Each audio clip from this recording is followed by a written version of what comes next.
If you want a lens that is lightweight, it's compact, it's portable, it has good autofocus and all of that for below $200 or euros, then let me introduce you to the Viltrox 40mm f2.5 for the Sony full-frame mirrorless camera.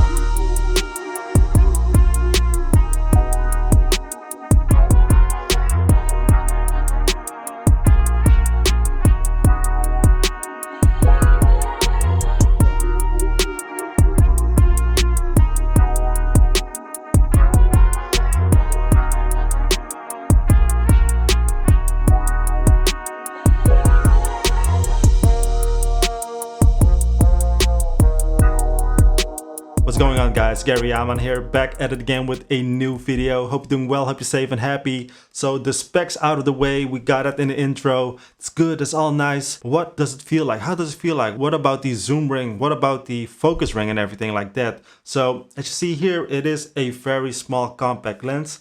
It is basically the same size as the 20mm f2.8 that they also sell for below the $200 by the way. So this is a good combination. The focus ring, as you can see, it is silent and it works really well.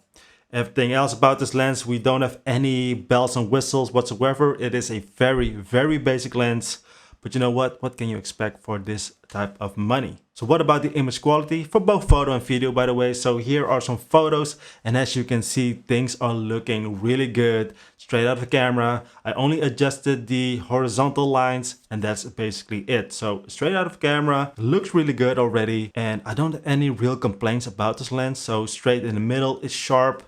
The corners, who cares about the corners? But anyways, at f2.5, it's a little bit soft, a little bit of vignetting here and there.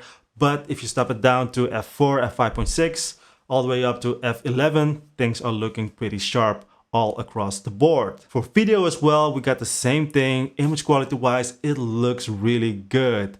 There are some downsides, of course. It is a cheaper lens, so there are some things that you need to know in terms of image quality. And for me, I think that's the glaring of the sun glare, or whatever you want to call it, reflection of the sun inside of the lens. It looks not terrible, I would say, but it makes you feel like a little bit like, oh, okay, here it is. This is why this is a fairly cheap lens compared to other lenses where you don't have this type of flaring in those higher price ranges. And what about sun stars? Do you really care about sun stars? Me, I'm not a huge fan of those things. I think those are very distracting, and in general pictures we don't see it that often as well. But in general, for both photo and video, as you can see, things are looking really good, and for this price point, I think it's not even really good. I think it is a great optical lens in terms of what you're getting as a result from using this lens. So that is really top notch. What about autofocus? Autofocus must be quite terrible if you have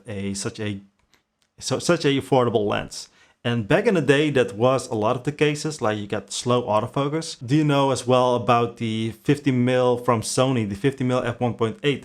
That one has a terrible autofocus with a very loud autofocus motor.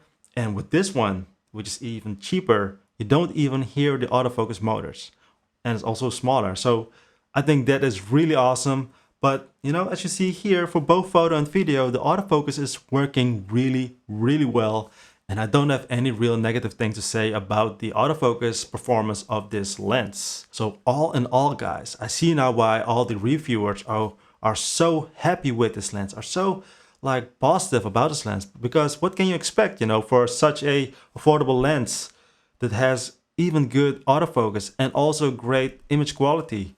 The total package, it is just amazing for what you can get for this price point. Like, do I recommend this lens? The answer is yes, I do highly recommend this lens. Even if you are not on a tight budget, you just want to have a small compact lens where you don't want to spend too much money on, then this is a great option.